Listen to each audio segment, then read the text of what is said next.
OMG, breaking news. Grabe, talaga namang syempre nakakalungkot na pangyayari ang naganap nga sa Zamboanga City dahil nga dalawa yung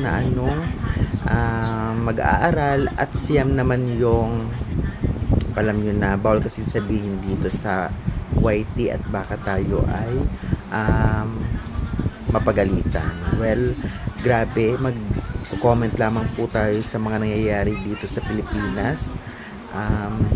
Grabe, nakakalungkot lang ito dahil alam naman nating mga bata pa ang mga ito at syempre kailangan may gabay talaga ng magulang kung meron mang important matters na hindi pang bata sa naitago na lamang ng mabuti para hindi makuha nung bata at magamit sa ibang paraan. Kaya naman syempre kung ating titignan at kung kikilalanin yung magulang, isang pulis daw ang magulang nitong bata na gumawa noon.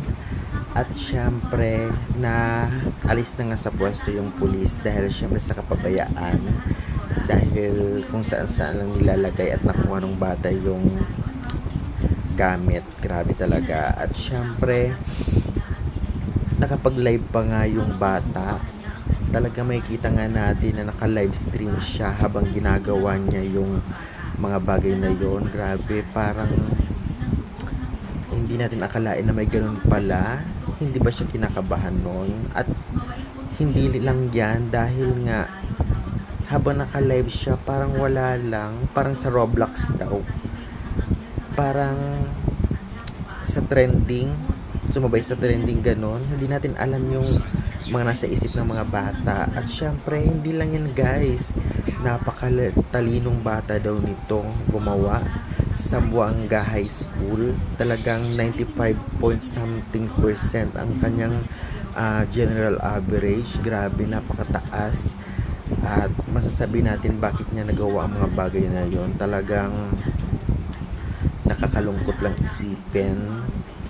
At kahit yung dalawang guards ay nadamay din sa pangyayari.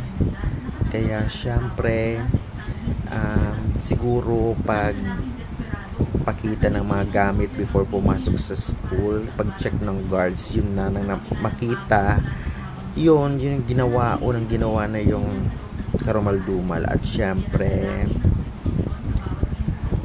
siguro pumunta din sa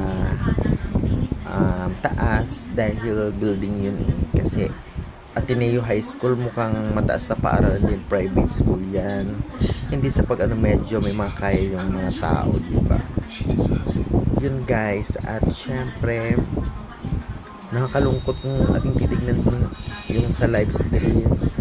Grabe talaga naman, nag-iiyakan yung mga bata. At syempre kabang-kaba, marinig lang yung ganun na ingay, matigil na ang ganitong mga bagay dahil simula na nag-trending yung ganun noon ay talagang sunod-sunod na yung mga nangyayari, diba? Sana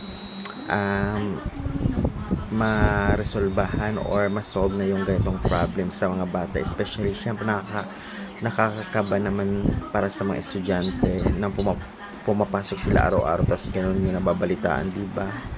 Kaya guys, anong sa inyo pa? Comment, subscribe. Thank you.